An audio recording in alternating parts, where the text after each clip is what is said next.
Although it's cold outside and our gardens are all brown and dried up, it doesn't mean that there aren't some winter gardening things that we could be doing right now.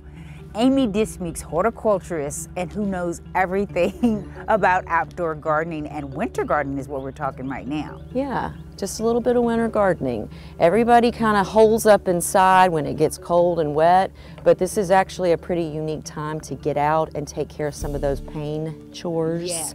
Weeding and cleaning and things like that. So. And one of the first tips you have for us, which I think is really neat, and I hadn't even thought about doing this, is we need to clean our containers, our cages, and that sort of thing. But we have a lot of leaf pathogens and fungal diseases that can get as well, not just on the plant, but on the materials that we use to stake them.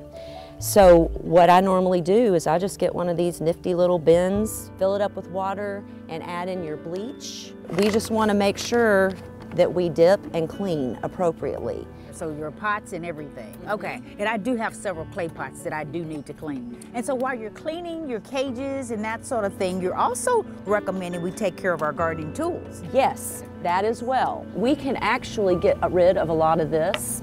We use linseed oil and we can keep these nice and happy and healthy. You can also use a little bit of sandpaper and take this rust off.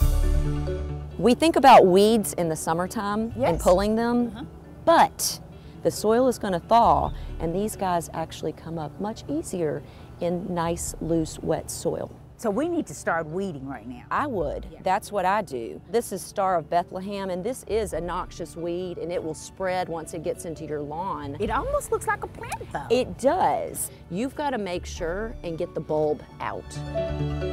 Another winter gardening tip you say is evaluate your garden. Yes. We're going to use this catmint as an example. I did leave all of the growth on it. What I'm going to do is I'm going to prune it back and get all of this off because it's no longer necessary, the dead tissue from last year, and pretty much pull it out. This is one that I'm going to move because it took over a little bit. Yeah. So pulling off all of the dead, as we can see. Yeah. And then we see this nice green down here. Look how pretty.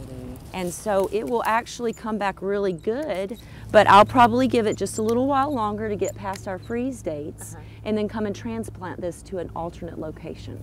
And there we go. Did we get it all? We got it. Now a little leaf litter in there and kind of dusting it off. And one little stick there. One little stick. Yay! There we go. Although this is dried, it's still kind of pretty. I love this plant. This is mountain mint. It's a native plant.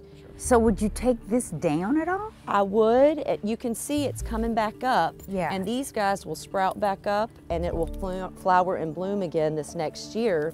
These are the seed heads and there are seeds inside of each of these tiny blossoms.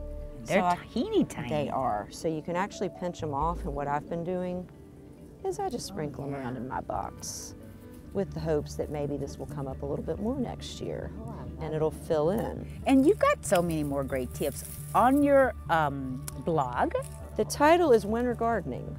Winter gardening? Not really planting, but what you can additionally do that's all involved in gardening. Fantastic. Well, we'll make sure we put a link to that on our website at NicheChannel5.com.